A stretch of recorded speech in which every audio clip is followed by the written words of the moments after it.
horror fans, once again, it is me, the Horror Miser Monty G, time to do another movie review. We're going to review the latest Nicholas Gage horror film, Color Out of Space. Yes! Now, Color Out of Space is a 2019 horror film. It was directed by Richard Stanley. I'm pretty sure you recognize that name. He also wrote this along with Scarlett Armaris. I think is how you pronounce his name. And of course, this is based upon Color Out of Space by H.P. Lovecraft. It stars Nicholas Gage, Jolie Richardson, Madeline Arthur, and Brendan Mayer. Now, obviously, this is the first film that Richard Stanley has made since he got fired a long time ago from the island of Dr. Monroe. So let's see what Richard still has his excellent style of directing, and let's see what I have to say about Color Out of Space. Now, plot and premise of this movie is very simple. While living on a secluded farm, the Gardners, the family living there, are struck by a strange meteorite which has devastating consequences for them. And I do mean devastating. Now, Richard Stanley is back in the director's chair for the first time since he was fired from the island of Dr. Monroe, and he has picked a very interesting project to direct. Based from H.P. Lovecraft's short story of the same name, Stanley and his writing partner Scarlett have created a very colorful but frightening horror movie here.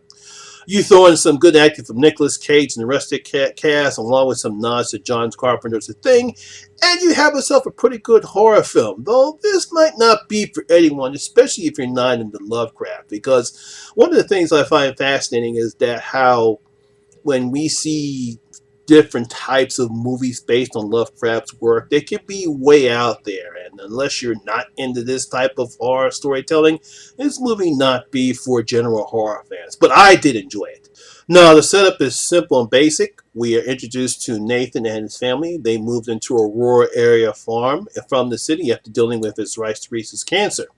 Now, despite his children, Lavinia, Benny, and Jack, struggling to adapt to the farm, they seem to be a nice, loving family. They all get along. We have some of the back talk that we have from lower families, but they all seem to love each other.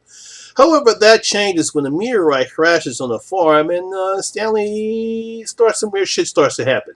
Now, obviously, this film looks visually stunning despite the action taking place on the Gardner farm. It's kind of a one-location set. He takes advantage of the peaceful surroundings of the farm. There's nothing menacing, and the atmosphere is a happy one. It's all joyous, it's peaceful, and the Stanley is raising alpacas. I think that's what you call them on his farm right here. And everything is fine and dandy, and they're all trying to help his wife recover. But that all changes once the meteor crashes. Now, I have to give credit to cinematographer Steve Amos for the color palette that he chooses here. He chooses pink. He uses it during the second act of the movie. Now, I don't believe anyone suspects you'll find anything terrifying from the color pink. So I thought it was an excellent idea to use that color. You know, pink is nice and sweet and dandy, but in this film, it's definitely not nice and dandy neither. When you combine that with darkness surrounding the film, there's some nice shots during the dark where it's just plain dark. You have no idea what's happening, along with the other colors that Stanley uses, and you get something that's both beautiful, pretty, but also frightening. I mean, there's at one point in the film where we see all these different type of colors, and it looks beautiful, but you know something's deadly's happening. Now, Stanley takes his time in the storytelling, giving the audience time to grow and care about the Gardners. Thanks to some decent acting from the cast, we're not bored while we're seeing Nathan struggling with raising the alpacas, Lydia performing wicked spells, Benny getting high with the local hermit Urza, played by veteran actor Tommy Chung, and Teresa getting frustrated due to the terrible signal from the internet while she works from home. I like that contrast of how everyone's happy, but they're still struggling, trying to get used to this rural farm. And you get to care about the Gardners. And I think that's one of the things I like what Stanley does with this film. Now, eventually, once the crazy stuff happens, you want this family to survive. When the tension occurs, and Stanley does it slowly, making sure that the family is suffering, and the audience is suffering as well.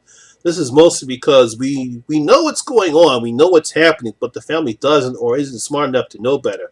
Now, this might cause some viewers to lose sympathy from the Gardners because, unfortunately, they do make some dumb decisions, and we're saying, oh God, here we go again.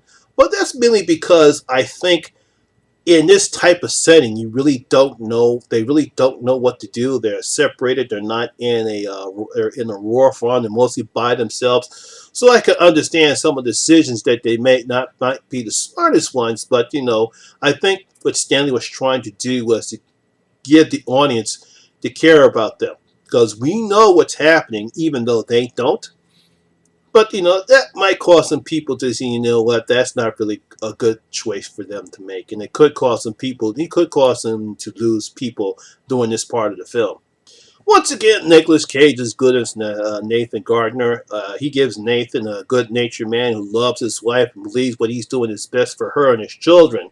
As usual, as the film progresses, Cage goes into his manic stage, as he does. Remember Mandy? Yeah, especially in the third act, when Nathan starts to lose his shit with all the craziness that surrounds him, because the only thing he cares about is for his family, and especially when we get to the third act, which I'm pretty sure guys who've seen the film know what I'm talking about. The guy just loses it, and I don't blame him neither. I mean, look what's happening. He just loses it. He just goes crazy, in typical Nicholas Cage fashion.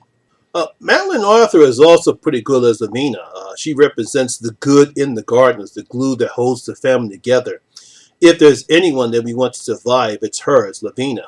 Now, Jolie Richardson and the rest of the cast, they do a fine job as well. I just wish we would have seen more of Elliot Knight. Elliot Knight, who plays Ward, the hydrologist. Remember him, guys? We only see him in a few scenes, and other than a somewhat love interest for Lavina, he really doesn't serve any purpose in the film. And I just felt as though it's like we should have had more in him, but I think he kind of gives some type of exposition as far as what's happening around in the water is concerned. But then after that, we really don't see him until like close towards the third act. Now, despite the low budget, I believe this film only cost like $6 million to make, if I'm not mistaken. We do get some decent practical effects and some good CGI, especially in the third act. I like how they blend some of the light colors and the pink in the around right when we get to the third act. Not only do we get some nice CGI visuals, we get some pretty decent body horror effects that will bring back references to the thing. And again, if you know what if you've seen the movie, you know what I'm talking about. However, it's more of the visuals that bring this movie home, such as the cascade of colors that's mesmerizing and terrifying. I think that's really what drives the movie, is the color schemes that they use, especially during the third act. Now, keep in mind, this movie is not for everyone. If you're not into Lovecraft, as I stated in the beginning, you might find this boring and complex. But if you're into him, I believe you're going to love this adaptation of his short story. And we also want to welcome back Richard Stanley. He did a fine job in directing this film. It's nicely paced. It's very well acted. And again, excellent practical use of practical effects and some CGI. Like I said, I really enjoyed this movie. Like I said, I believe that this movie will not be for everyone, especially if you're looking for monsters. Because I think what I really truly enjoyed what Stanley does in this film, we don't get any physical monsters here. And I thought that was a nice way to represent the terror, where you know that there's something terrifying that's out there, but you really don't see it. And I think that's what really helps this movie. So, as a Damari in my vote, I'm going to give Color Out of Space 3 out of my 5 bloody gold coins. Yes, going to give it 3 out of my 5 bloody gold coins. It's a very decent horror picture. Yeah, I really did enjoy it, and I believe you guys will enjoy it too. Although probably not the average horror fan might not enjoy it though.